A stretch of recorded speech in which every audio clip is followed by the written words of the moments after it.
بہت ہی بڑی خبر ہے میرے نظر میں. میں سوچ بھی نہیں سکتی تھی کہ میں دیکھوں گی اپنی زندگی میں کہ ارناب گوسوامی جیسا شخص, اینڈ آئی ایم شیور کہ آپ جانتے ہیں وہ بھارت کے ایک ریناؤنڈ جرنلسٹ ہیں جن کا کلیم ٹو فیم پاکستان سے نفرت ہے اور جھوٹ ہے اور پروپیگنڈا ہے, مگر پہلی دفعہ انہوں نے ایک سچ بولا ہے. بھارت کے آپریشن سندور کے خواب کو چکنا چور ہوئے 1 سال ہوا. بھارتی فوج اس وقت آپریشن سندور 2 کے خواب دیکھ رہی ہے یا نائٹ میئر ہے. آپریشن سندور میں کئی رفال طیاروں سمیت 8 جہازوں کے نقصانات کے بعد, جو کہ پریزیڈنٹ ٹرمپ اس سے بہت زیادہ کی بات کرتے ہیں, مودی حکومت نے عوام کو بے وقوف بنانے کے لیے دھرندر نام سے ایک فلم بنائی. آپ نے ضرور دیکھی ہوگی یا لوگوں کو اس کا پتا ہوگا, الگ الگ حصوں میں لانچ کی. یہ فلم کام اور نریندر مودی کی پبلسٹی سٹنٹ زیادہ تھی. ہم جیسے جرنلسٹ جو کور کرتے رہے کراچی کو جس تک عروج پہ تھا کانفلکٹ, جانتے ہیں کہ جھوٹ سے بھرپور ہے. عزیر بلوچ کے انٹرویوز ہم نے کیے ہوئے ہیں, خود بات کی ہوئی ہے. سو جو عزیر بلوچ انہوں نے دکھایا ہے وہ عزیر بلوچ تھا ہی نہیں, جو انہوں نے پولیس آفیسر دکھائے ہیں وہ پولیس آفیسر تھے ہی نہیں. لیکن بہرحال یہ پروپیگنڈا فلم بنائی. فلم نے باکس آفس پر بزنس بھی کیا, جس کی بڑی وجہ اس کی کہانی تھی جو کہ جھوٹی تھی. بھارت کو ایک بار پھر اپنی فلم بیچنے کے لیے پاکستان کا ہی سہارا لینا پڑا.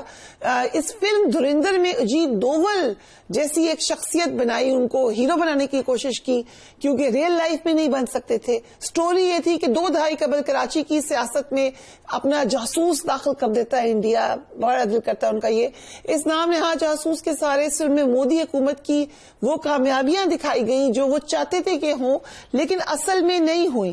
لیکن اب ارناب گوسوامی جیسے شخص بھی یہ سوال پوچھ رہے ہیں کہ آپریشن سندور میں ہمارے کتنے طیاروں میں اصل میں تباہ ہوئے تھے, لیکن مودی سرکار کے پاس کوئی کام نہیں تھا سوائے فلمی کہانیاں سنانے کے. اینڈ اگین انہوں نے جو بات کی وہ اپنی ایک لوکل پالیٹکس کی کانٹیکسٹ میں کی, لیکن سچ بولا. Let's watch that. اپنے ملک کو دکھاؤ, کیا دھرندر دکھا رہے ہو ان کو, یہ کہا ارناب گوسوامی نے. ایک نوجوان بھارتی تجزیہ کار دھرو راٹھی نے بھی پول کھولا ہے کہ کس طرح آپ فلمیں بنانے میں لگے. Let's watch that. Abdullah Arnab Goswami کا یہ کہنا کہ آپ جھوٹی فلمز بنا رہے ہیں, کامیابی صرف بی جے پی کو کی اپنی ایک پروپیگنڈا کیمپین ہے, نیشنل ایشوز پہ آپ کی نظر نہیں ہے, ملک کو آپ کہاں لے گئے ہیں یہ تو اب ہم کہہ رہے ہیں, بٹ دا فیکٹ کہ ارناب گوسوامی کین سے دیٹ. آپ کیسے دیکھ رہے ہیں, کیا ہم اس کو پاکستان کی کامیابی سمجھیں؟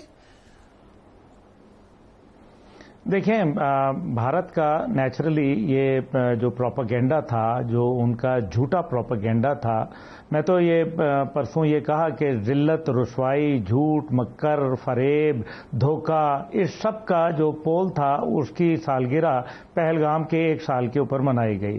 اور اس میں کوئی دوسری رائے نہیں ہے کہ یہ گوسوامی صاحب تو خیر ان کے متعلق کیا کہا جائے, لیکن گودی میڈیا جو لفظ ہے یہ بھی تو آپ دیکھیں نا کہ رویش کمار نے دیا تھا. یہ انڈین کوئی ایک جرنلسٹ تھا رویش کمار, اس نے دیا تھا, رویش کمار پانڈے نے.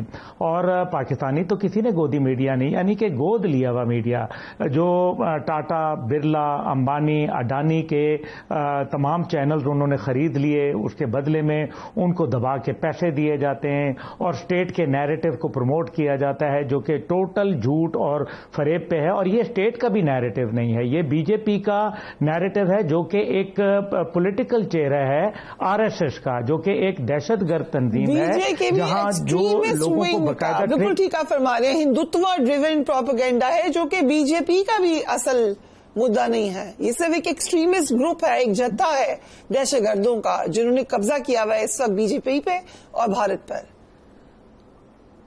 جی بالکل. تو یہ اصل میں بھارت کا آپ دیکھیں نا کہ ان کے کتنے ملٹیپل ایشوز ہیں. نمبر 1, انٹرنیشنلی ایکسپوز ہو گئے ہیں. کینیڈا کے اندر ان کے پلاٹ پکڑے گئے ہیں, ان کا جو امریکہ کے اندر وہ ایکسپوز ہو گئے.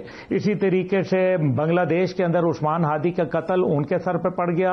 اسی طریقے سے آسٹریلیا کے اندر انہوں نے پاکستان پہ ڈالا, وہ ابھی 24 گھنٹے بھی نہیں گزرے تھے کہ وہ اللہ کا شکر ہے وہ ٹیبلز ٹرنڈ اپون انڈیا اور انہوں نے خود ایکسیپٹیبلٹی کر لی. اس کے بعد آپ دیکھیں کہ یعنی کہ پوری جگہ آئسولیشن کے اندر. اور پھر